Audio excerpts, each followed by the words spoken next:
Iran और Israel के बीच युद्ध दिनों दिन गंभीर होता जा रहा है। अमेरिका के सीधे इस युद्ध में कूदने के बाद यह माना जा रहा था कि ईरान डरेगा, घबराएगा, अकेला पड़ जाएगा, लेकिन उसके बाद ईरान की प्रतिक्रिया ने इस बात का इशारा कर दिया कि ईरान बिल्कुल भी समझौता के मूड में नहीं है। वहीं दूसरी तरफ इजराइल जो अकेला पड़ रहा था, अमेरिका के बम गिराने के बाद इजराइल ने ईरान के ऊपर हमले तेज कर दिए। पिछले 24 घंटे की अगर बात करें तो बहुत सिलसिलेवार तौर पर सबसे पहले यह समझते हैं कि ईरान और इजराइल दोनों ने एक दूसरे के ऊपर क्या नुकसान किया, क्या हमला किया, उन दोनों का तेवर क्या है। फिर उसके बाद इसका विश्लेषण करेंगे कि अमेरिका के हमले के बाद चीन की तरफ से क्या प्रतिक्रिया आई है, ईरान की तरफ से कौन गया रूस के राष्ट्र प्रमुख व्लादिमीर पुतिन से मिलने के लिए, और उसके बाद बाकी देशों की प्रतिक्रियाओं के साथ हम यूरोप और यूएन की प्रतिक्रिया पर भी बात करेंगे। तो सबसे पहले अगर पिछले 24 घंटे की बात करें तो ईरान ने बैलिस्टिक मिसाइलों से इजराइल के ऊपर हमले बहुत तीखे और तेज कर दिए। खासकर कि तेल अवीव और हाइफा तक बहुत ज्यादा मिसाइलों के हमले देखने को मिले। वहीं दूसरी तरफ ईरान की संसद से खबर आ रही है जिसको अंतिम मुहर लगना बाकी है।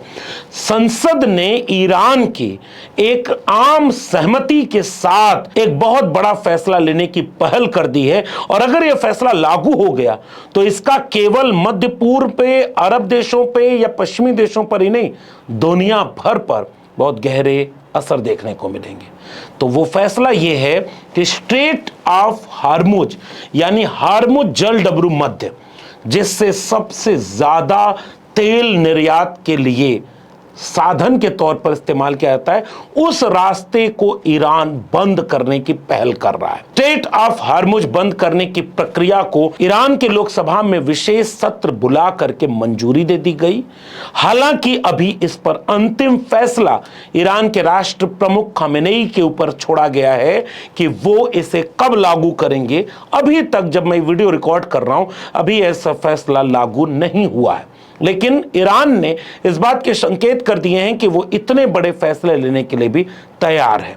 वहीं दूसरी तरफ एक सोशल मीडिया पर रिपोर्ट यह भी आई कि ऐसा नहीं है कि अमेरिका की तरफ से 3 हमले होकर के उसके बाद रुक गया। खबर यह आ रही थी कि ईरान का राष्ट्रीय टेलीविजन यह घोषणा कर रहा है कि उसके परमाणु संयंत्र पर फिर से हमले की सूचना आ रही है। वहीं दूसरी तरफ ईरान ने अपनी सख्त प्रतिक्रिया अमेरिकी राष्ट्रपति डोनाल्ड ट्रंप के लिए बहुत सख्त लहजे में इस्तेमाल की, जिसको आप पढ़ सकते हैं, देख सकते हैं। और उसके बाद उन्होंने ये फिर से इशारा किया कि अब अमेरिका इस युद्ध को शुरू कर रहा है, खत्म हम करेंगे। माना जा रहा है कि ईरान अगली बार अभी अमेरिका पर हमला करने से बचेगा, लेकिन स्ट्रेट ऑफ हार्मुज बंद करने जैसा विकल्प एक बहुत बड़ा कदम हो सकता है अगर ये लागू हुआ। वहीं दूसरी तरफ ईरान रूस से जवाबी कार्रवाई का तालमेल बढ़ा रहा है, और हार्मुज पर प्रतिबंध का निर्णय इस्लामी सुरक्षा परिषद द्वारा लिया जा सकता है, लेकिन फिलहाल कूटनीतिक तौर पर अभी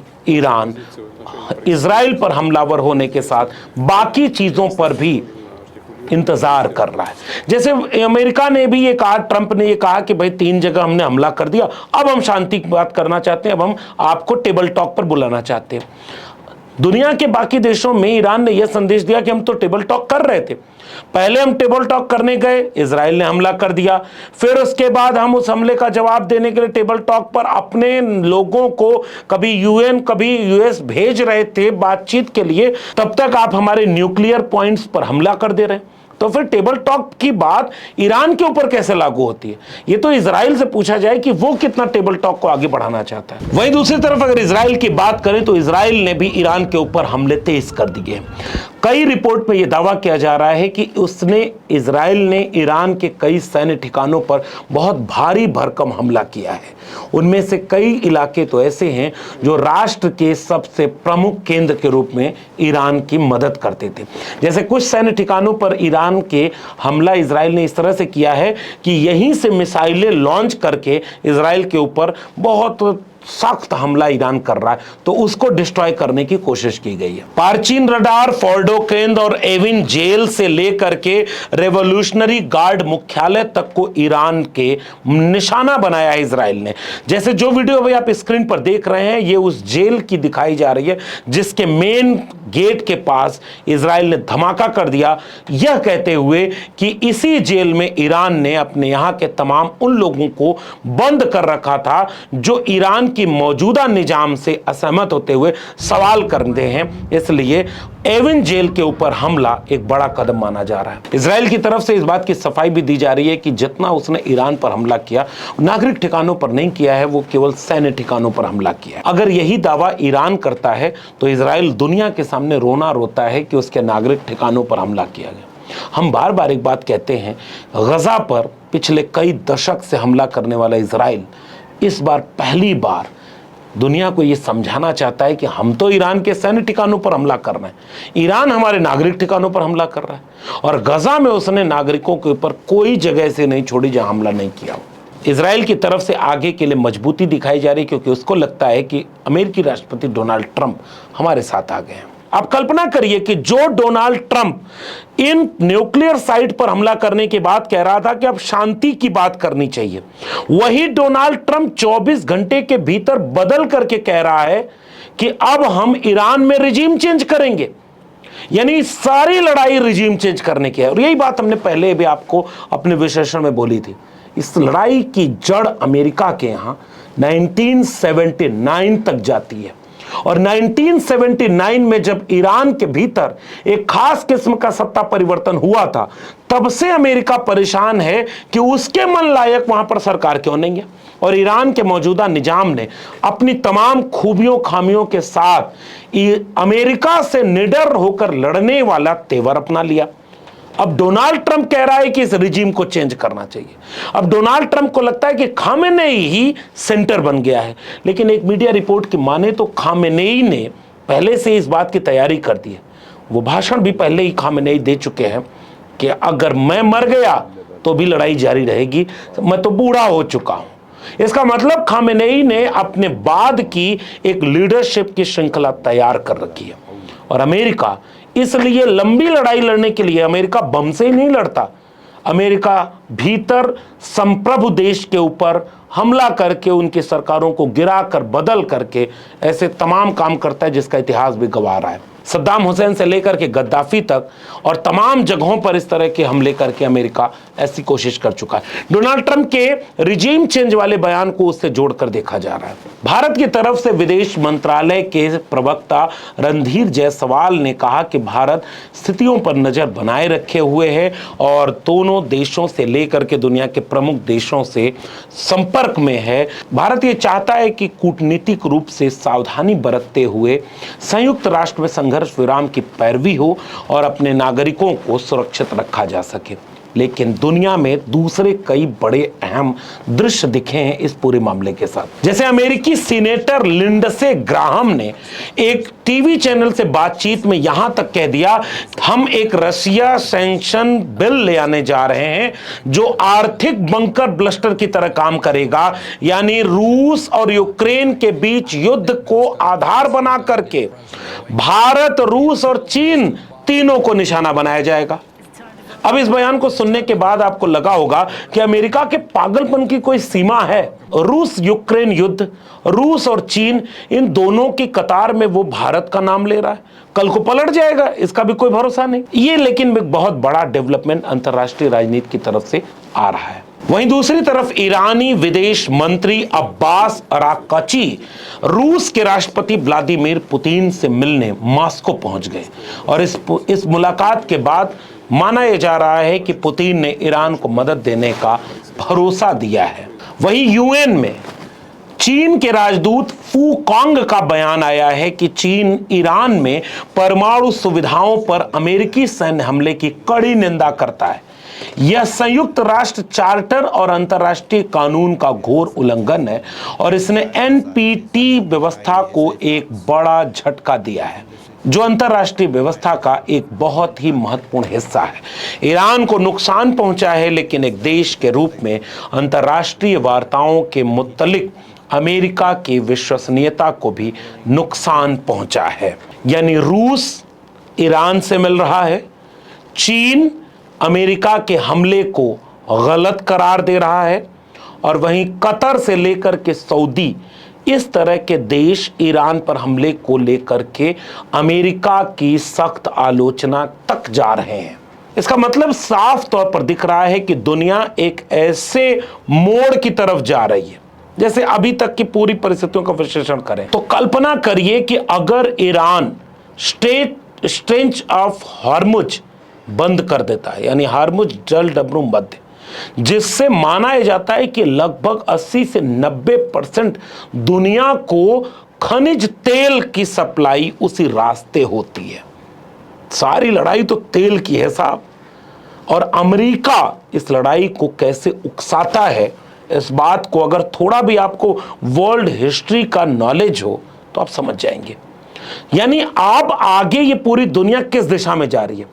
ईरान ये दावा कर चुका है कि परमाणु संयंत्रों पर हमला फेल रहा अमेरिका का, क्योंकि उसने पहले ही वहां से सारी चीजें कहीं और शिफ्ट कर दी थी, और ऐसा कोई रिएक्शन अभी देखने को भी नहीं मिला। ईरान पर हमले के बाद अमेरिका राष्ट्रपति अब जो रिजीम चेंज की बात कर रहा है, इसका मतलब अब अमेरिका इस पूरे मामले में और ज्यादा इन्वॉल्व होना चाहता है। वहीं दूसरी तरफ अगर ईरान रूस को अपने साथ ले आने में कामयाब हुआ और चीन से एक बाहरी दबाव बनाने में कामयाब हो गया, जो यूएन पर दबाव बनाए, और बाकी मध्य पूर्व के कई देश, उन मुस्लिम देशों को ईरान ने एक सख्त पैगाम दे दिया जो अमेरिकी दबाव में, जो अमेरिकी चापलूसी में या दबाव में इजराइल के साथ खड़े हो गए थे। और उन देशों को ताकत मिली है जो पिछले कई दशक से अमेरिकी दादागिरी के खिलाफ लड़ रहे हैं। पश्चिमी मीडिया अभी भी यह दिखाने की कोशिश कर रही है कि इजराइल के हमले में ईरान बर्बाद और तबाह हो गया। हमारा पूरा रिसर्च ये कहता है कि ऐसा नहीं है कि ईरान ही बर्बाद और तबाह हो रहा है, या ऐसा भी नहीं है कि केवल इजराइल तबाह हो रहा है।